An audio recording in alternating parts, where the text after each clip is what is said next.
Good freaking morning, everyone. This is Zach Fan Guy Films, and welcome back to another episode of Link's Awakening for the Switch. In the last episode, we started the game.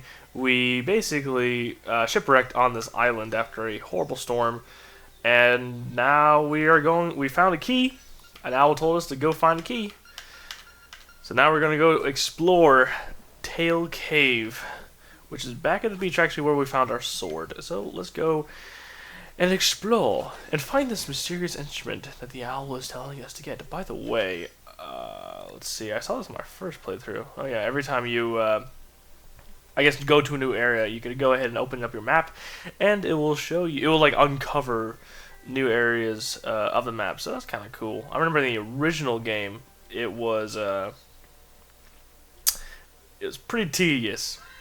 But actually, that's the cave that we actually have to go to. I'm gonna go ahead and put just like Breath of the Wild, you can put in markers. I'm gonna go ahead and put a treasure chest marker because there's actually a room in that cave that, by the way, yeah, there we go. Oh wait, yes, memories. Yeah, this is Breath of the Wild all over again. So yeah, for some reason, you can, I guess, conversations that you had and owls, when the owl to talk to you, you can like remember it, which is, I guess, nice. Like this is what he said in the last episode when we retrieved the tail key. He talks about the instrument that's waiting in the cave. Yeah, we got 2 hard pieces so far and 1 secret that we got 1 of those. Alrighty. So in this episode, yeah, well, like I said, we're going to go to the Tail Cave, get the instrument, hopefully not die, because the perfect ending, I'm just going to go ahead and tell you, okay, I'm going to go ahead and tell you guys, later on in the game, Marin, the girl that, you know, I guess kind of saved us from the beach, it's up there, okay, I got to trace back. She, I mean, you'll see later in the game. I don't want to give too much away, but she becomes pretty close to Link, and talks to him like with dialogue and whatnot. And in that dialogue, you'll find out that she would always want islands and leave this island. That's the main point she's trying to give. Well, without giving too much away, the perfect ending kinda sorta makes that full circle, if you will.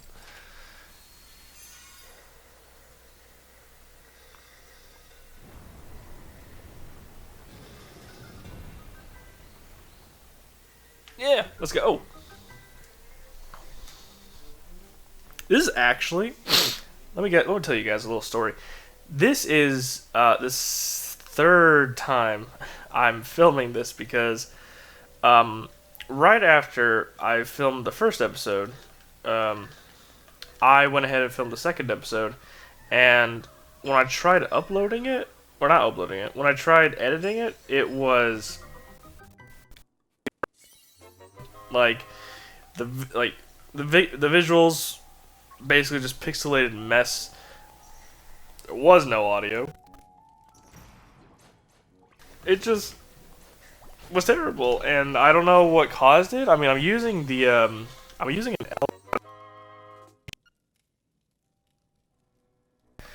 I've used that before, and it hasn't given me any problems. So I don't know what the deal with that is. Hopefully, much trouble nowadays. Okay, so let me explain that. We just got the compass, and a new thing that they added. Every time you enter a room that has like a secret key, I don't know if it's just a secret key or just any kind of secret, the compass will like beep at you. So that's kind of like a new feature that they got going for this. In terms of first dungeons, this one's okay. Let's talk about first dungeons. Within like the Zelda series, Tail Cave is pretty short, sweet, to the point. You know, it just tells you what's going on with the gameplay and the puzzles that they're trying to go for and all that kind of stuff. By the way, this is the bombed wall that we can't really do just yet because we don't have bombs. So we'll definitely have to come back for that. But in terms of first dungeons, to me, like, I mean, obviously this dungeon is fine. You know, it gets the job done. You can get through it pretty quickly, and I guess that's how a first dungeon is supposed to go. You know, introduce you to gameplay, get through it pretty simply. Some first dungeons I don't particularly like is Twilight Princess's first dungeon, which is I don't know what it's even called, because is it called the Forest Temple? Because like okay, damn it, the Forest Temple from Ocarina of Time, obviously that's called the Forest Temple. Okay. I could jump on these guys. Well, okay, the item you get from this dungeon allows you to jump, but I climbed down the ladder, so whatever. But the Forest Temple from Twilight Princess doesn't even have like a name. It's just the Forest Temple, I think. I'm not sure. Yeah, okay. If you guys know about that dungeon, it has the whole monkey business, I guess, going for it. Where you have to rescue the monkeys, and like the leader of the monkeys, Ook, like is the mid boss, and you know he's a orangutan, son of a gun. But I personally don't like that dungeon at all because it's just so boring. By the way, we got the rock feather, which allows us to jump, just like that. It's Breath of the Wild all over again. By the way, when it comes to the rock feather in this game, I always like keep it on my X button. I never take it off. I only very rarely take it off, but I mean, I'm thankful that the sword and shield, you know, are permanent upgrades to Link's person. So you'll never have to like map it to the X or Y button. You had to do that in the original version, which sucked. Let me tell you. But also with the power bracelet, which we're gonna get, I think, in a second dungeon. It's just a permanent upgrade, and you don't have to worry about it. The rock feather, I kind of wish they did the same thing, but I do understand why they didn't do it like that. But I'm gonna keep it mapped to the X button almost throughout the whole entire game, maybe like 90% of the game. But yeah, in terms of first dungeons, Twilight Princess pretty dang weak. Majora's Mask pretty cool, kind of scary actually. Yeah, Majora's Mask being scary, huh? Wind Waker's first dungeon. Which one was it? Oh, that was that was the cavern. Yeah, got the name of it though. But that was actually a really good dungeon. And then let's see, Breath of the Wild. I guess there isn't really a first dungeon. It's really up to your choice what the first dungeon is there. I did Divine Beast Ruta, the elephant-looking one, as my first dungeon, and actually, just like Skyward Sword, in terms of water dungeons, pretty dang good. Actually, no, there's just hearts down there. Yeah. Yeah, so that's the boss room. We're not supposed to be here yet. We still got to find the dungeon map and the boss key. Yeah. Skyward Sword first dungeon. That was Skyview Temple. That was pretty good.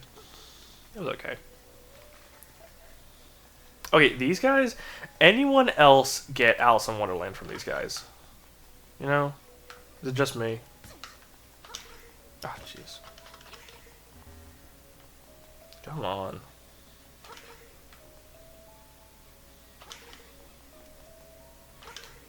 Booyah.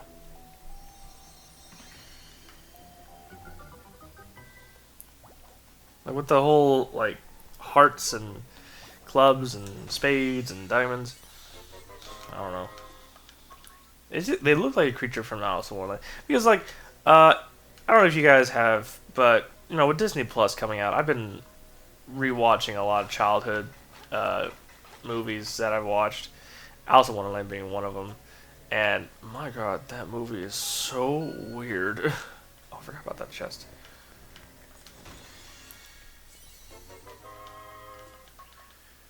And also, let's talk. Let's take a break from, I guess, first dungeons in Zelda, and let's talk about. Since I guess we're now talking about Disney Plus, let's talk about Disney live-action remakes. I guess with Mulan coming out this year. First off, I don't think I'm gonna go see Mulan because they're taking away. I think they took away Mushu. I think is the name of the little dragon, like the comic relief dragon, and I don't think there's gonna be any songs at all, which is a huge bummer because there are some songs in that movie that are fantastic, like Reflection. That's a really good one. I know, like the instrumental version was like playing throughout the trailer, but where's the dungeon map? Oh shoot, I still gotta get that there. Okay. And also like Make a Man Out of You, like that's probably the best song in the whole movie. But whatever. I didn't even go see Lion King because I don't know. It's just very lackluster. Oh my gosh, very lackluster in terms of like live action. I guess animals. Even with Lady and the Tramp, I actually have never seen Lady and the Tramp like the original one, so I only recently just saw it.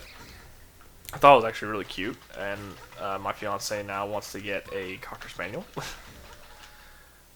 But then we watched the live action version like right afterwards, and there are no emotions with these animals. Like I know the animals are like 100% CG, right? But with the original movie, they had a bunch of emotion. Like you could see like if the animal is happy, sad, singing, sneaky, you get all these emotion with the animated version, but like then with the live action version, it's literally just I'm looking at the Shih Tzu dog, and it's just moving its mouth up, open and close, and it's supposed to be singing. Like, come on. I know Cinderella was pretty good. And, what other ones? Aladdin. I didn't see Aladdin. My brother saw Aladdin. He said it was okay. Nothing can beat Robin Williams, but Will Smith did a pretty good job of being Will Smith. So, this is Moldorm. Pretty common Zelda enemy. I think debuted in Link to the Past. Everyone hated him in A Link to the Past. But every game since then that he's been in, he's actually been pretty okay. Because the thing with him is that he bounces you around just like that, and you can see like there's like breakable platforms, and there are bottomless pits. In the Link to the Past fight, look how easy that was. In the Link to the Past fight, there was no border. The whole perimeter was lined with bottomless pits, and the center of the arena was a bottomless pit. But if you fell into it, you wouldn't just like take damage and like reappear here. You would literally fall to the bottom floor of the dungeon, and you would have to go back up, and the fight would completely start over again with all of his health restored. So that was a pretty BS fight in Link to the Past, at least. This one was pretty fine. The Full Moon Cello. This is the first instrument of the 8 instruments that we need in order to do something, I guess. And now, I don't think there were any musical instruments in Zelda 2 Swamp. A path opens in the blooms. Okay. I don't think there are any instruments in Zelda 2, but I know that the first Zelda game had the flute. And Link to the Past had the quote-unquote flute, which was actually an ocarina. What does this guy have to say? Shoot, that is an instrument of the sirens. I have to admit, at first I did not believe you were real. That instrument, along with the 7 others in the set, 8. Oh, I said 8. Has the power to wake the windfish. You must collect them all. I was instructed to give you directions. By who? Your next call is north. The Go Ponga Swamp. Hoot indeed. Hoot hoot indeed, good sir. I might be ahead of myself. Okay, yes. There are 7 instruments, but then there's also technically 8 instruments. More on that later. But, Link to yeah, first Zelda game had the flute. Here we go. I'm never gonna get my point across. Yeah, okay. Moblins came into the town and stole away the Bow Wow cameo that was over there. And this is Madame Bow Wow, and she's very distraught. So we gotta go see Bow Wow. That's nice. Can I get to my point, please? Thank you. So, Zelda 1 had the flute, which would let you, I guess, fast travel. Zelda 2 didn't have any instruments. I don't think so. I might be wrong. I don't think it did. Link to the Past had the flute that looked like an ocarina, which I think did the exact same thing. This game is the first Zelda game to really incorporate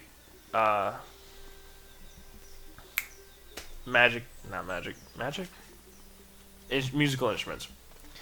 And you can really tell, like especially with Ocarina of Time, I mean, it's in the title, that musical instruments became a really big thing with the Zelda franchise.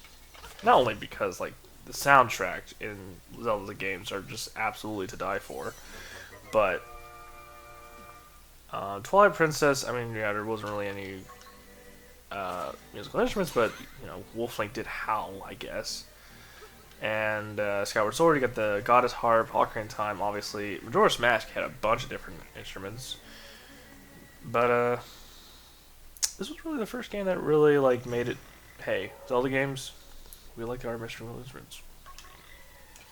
Okay, so this is the Moblin hideout, where they took away, I'm going to need that, where they took away Bow Wow. It's really just a gauntlet of Moblins, and their big boss right here. Now I'm imagining Big Boss from Metal Gear as a Moblin. I probably shouldn't have said that. Come on, well I still got the power, come on please. Nintendo power! Are you kidding me? Wait, does he not get hurt? Wait, no, I think I'm about to lose it. Come on. Okay. At first I was kind of like concerned because like if you have the piece of power, can you not fight this guy? But whatever. Get a fairy out of it. Come on. Did you already? Are you kidding me? Wow. Okay, it's in this room. There we go. So we got Bow Wow back.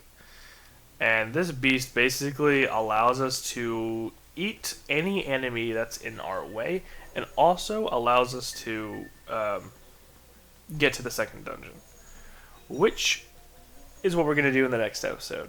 So, thank you guys so much for watching, and I guess we'll end it right after this guy talks.